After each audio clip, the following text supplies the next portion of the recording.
Hi everyone. Today we're going to do a video on two different forms of plantain. Plantain is just another one of the weeds that was brung to North America because of its edible purposes, because they're both pretty much like spinach.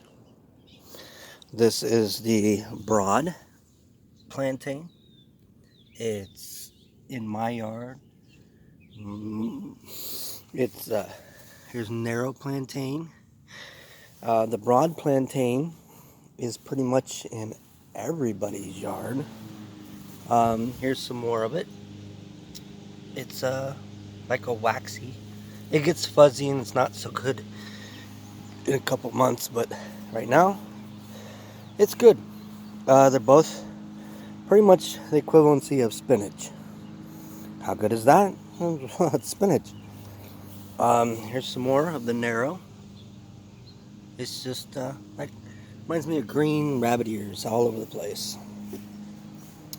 And just throwing this in there. This is Creeping Charlie, which is amazing.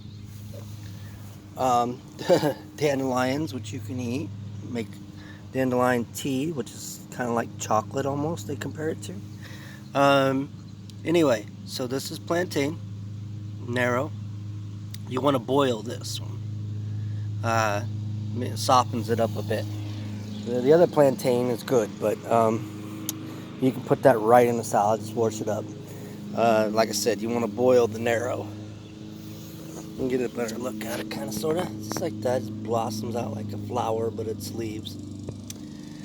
And the broad plantain, what you can do with that is you chew it up, make it pasty, and rub it, or put a bandage of some sort of,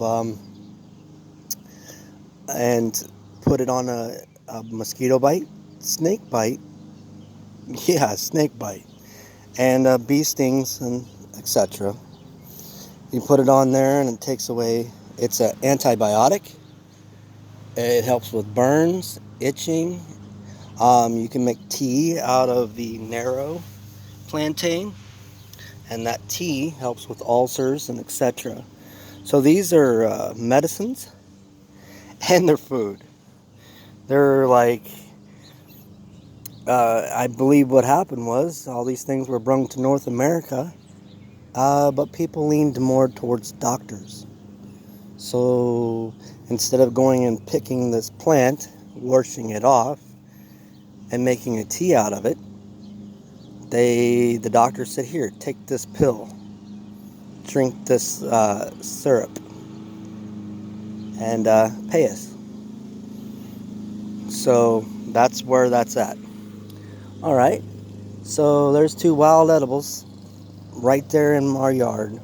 Well, three actually, because the Creeping Charlie also is a wild edible, and there's clovers, different kinds of clovers, white clovers, etc. in our yard. It's endless. But I hope you enjoyed the video. Hope it's helpful. And wild edibles and medicines, probably right there in your yard or down by the river. You just go pick it. Have a wonderful day, and I hope you know Jesus Christ. Joshua. Love y'all.